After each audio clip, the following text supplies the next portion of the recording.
Assalamualaikum dan salam sejahtera.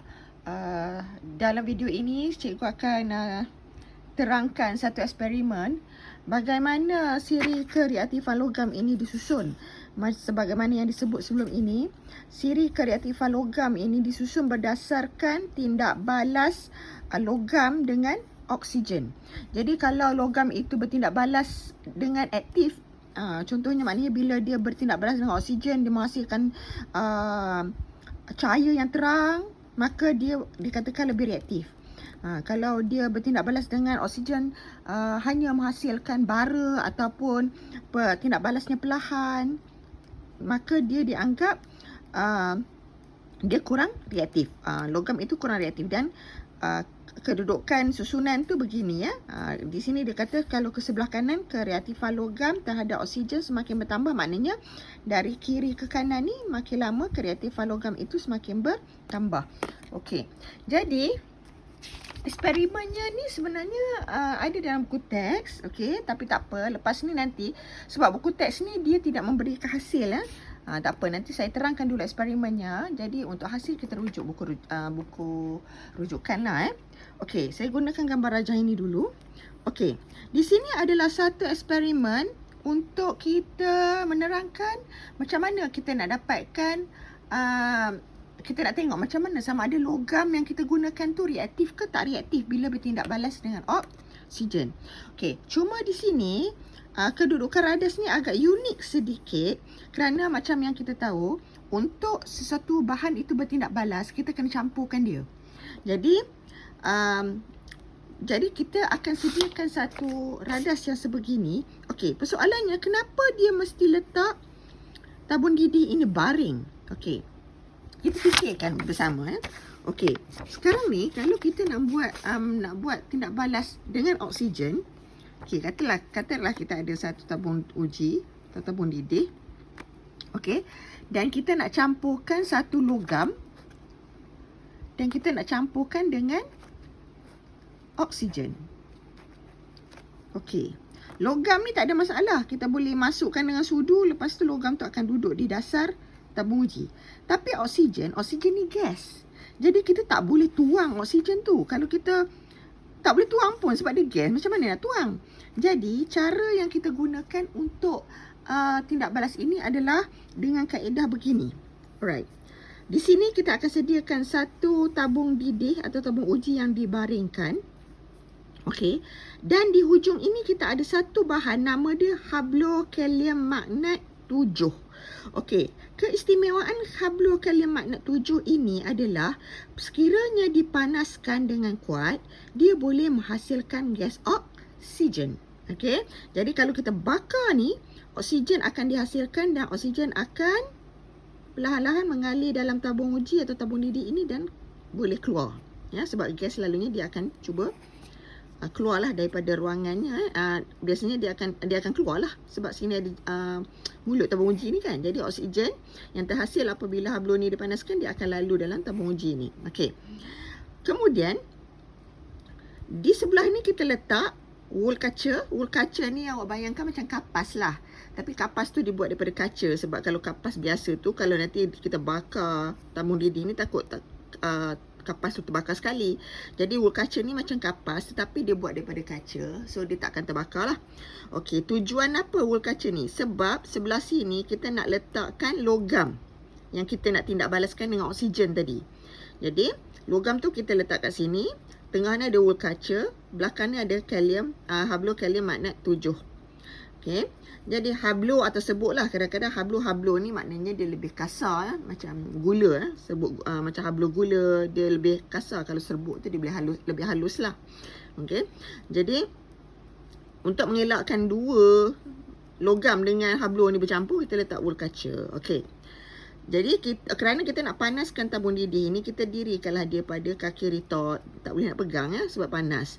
Okey, di sini apa yang kita nak lakukan adalah kita nak alirkan oksigen daripada hablo ini supaya oksigen ni akan lalu ke atas logam ini, dan logam ni perlu bertindak balas dengan oksigen itu. Nanti bila dia bertindak balas, kita akan tengok sama ada logam itu terbakar ataupun menghasilkan nyalaan yang kuat ataupun tak ada tindak balas atau bagaimana. Okey. Kalau logam itu menghasilkan tindak balas yang menghasilkan cahaya yang terang atau pembakaran yang menghasilkan nyalaan yang terang, maksudnya logam ini reaktif. Kalau oksigen tadi lalu dekat atas logam ini, tapi macam seolah-olah tindak balas tak berlaku, itu menunjukkan bahawa logam itu adalah logam yang tidak reaktif. Jadi kalau logam reaktif tadi kita kata kedudukannya lebih ke sini. Okey, kalau logam tak reaktif tu kedudukannya lebih ke sini. Okey, tapi macam mana nak buat eksperimen ni? Okey, kenapa ada dua panaskan ni? Okey, logam kalau kita nak tindak balaskan dengan oksigen, logam itu kena panas. Logam kalau sejuk dia tak akan bertindak balas dengan oksigen. Jadi, apa yang kita perlu lakukan adalah kita panaskan logam ini dulu sampai dia berbara. Berbara tu macam mana? Okey, kalau awak tengok orang bakar sate, arang dia tu, dia bukan ada api. Arang tu berwarna merah. Dia nak kata api tak ada api, tapi arang tu berwarna merah. Itu maksud berbara. Okey, kita panaskan logam ini sekuat-kuatnya sampai dia jadi bara. Bila dia bara tu maknanya dia panas lah. Okey, kemudian kita panaskan kalium, hablokalium magnat 7 ini sampai oksigen dibebaskan. Okey. Bila oksigen sudah dibebaskan, oksigen tu akan lalu atas logam yang berbara ini dan dia akan bertindak balas. Maka dari sini kita tengok apakah hasil dari tindak balas logam dengan oksigen tadi. Okey. Okey. Jadi kita tengok satu buku lain. Okey, di sini sama juga. Cuma tabung ujinya ni belah sini. Dia terbalik di sebelah sini, yang ni sebelah kanan. Sama je lah. Okey, di sini dia gunakan kalium magnat 7 juga.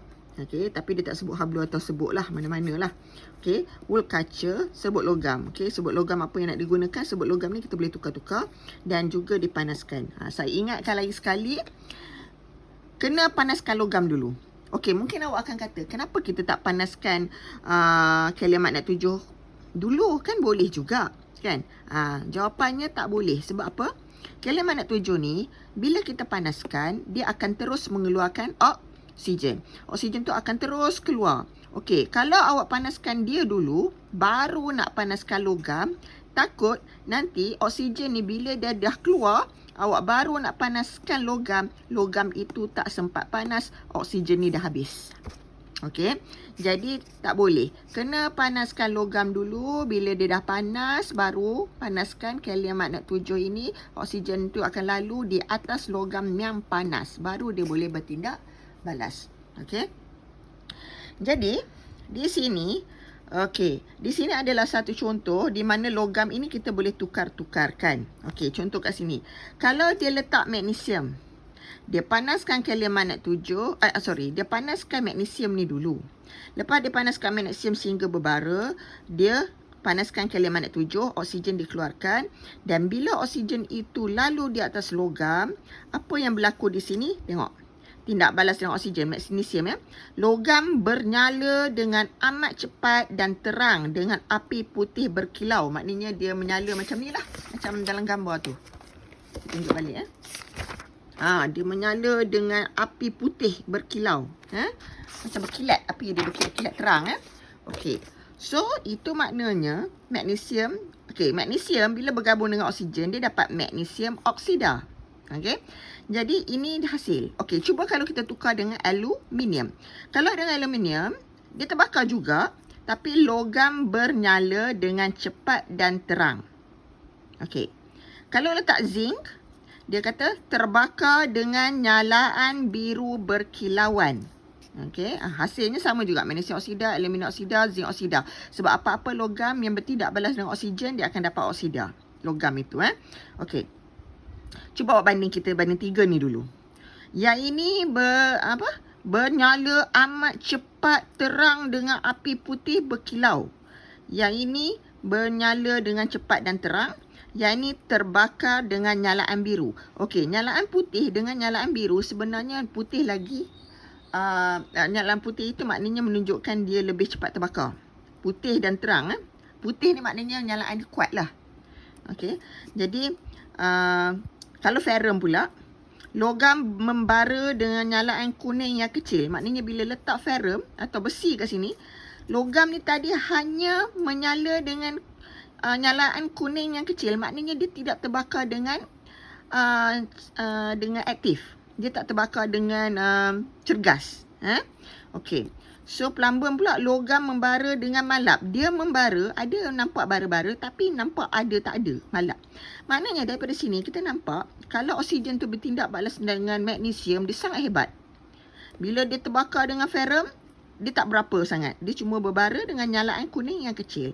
Okey, di sini kita nampak magnesium ini tindak balas dengan oksigennya paling cergas. Berdasarkan nyalaan-nyalaan ini.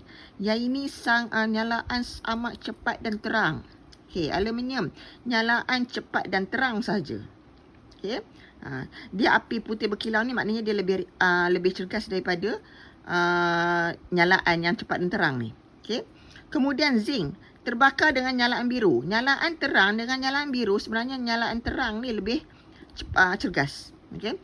Kemudian banding pula dengan ferrum, tidak ada nyalaan pun. Dia cuma ada bara-bara warna kuning. Dan plumbum ni pula hanya ada bara sikit-sikit. Maknanya dia tak bertindak balas dengan aktif. Ini menunjukkan bahawa magnesium ni paling cergas. Tindak balasnya dengan oksigen paling cergas. Aluminium kedua, zinc ketiga, ferrum keempat, plumbum kelima. Maksudnya, yang paling cergas menunjukkan bahawa magnesium ini adalah logam yang paling reaktif berbanding yang 4 di bawah. Aluminium kedua, zinc ketiga, ferrum keempat, plumbum kelima. Jadi kita tengok dia mula dengan magnesium, aluminium, zinc, ferrum, plumbum. Okay, kita tengok siri keaktifan. Okey, kita tengok yang siri keaktifan yang asal hari itulah supaya awak tak keliru. Okey, kita tengok balik siri keaktifannya ini. Okey, nampak tak? Okey, dia tadi ini sebenarnya keaktifan belah sini lebih daripada belah sini nampak. Magnesium. Okey, yang kedua tadi aluminium, zinc, ferrum, plumbum belakang ni. Maknanya apabila dia semakin reaktif, dia akan menghasilkan tindak balas dengan oksigen yang paling cergas. Okey, dan saya ada video lagi selepas ini untuk menunjukkan sebenarnya bagaimana kita buat benda ini. Okey, saya jumpa satu video dalam YouTube dan saya nak awak lihat. Di sini saya cuma terangkan je lah radas dan bagaimana dia dilaksanakan. Tapi saya nak awak tengok video yang seterusnya untuk melihat sebenarnya di dalam makmal bagaimana dibuat. Okey, dan awak tengok sendiri apakah logam yang dia gunakan dan bagaimanakah rupa hasil pembakaran dengan oksigen itu. Okey.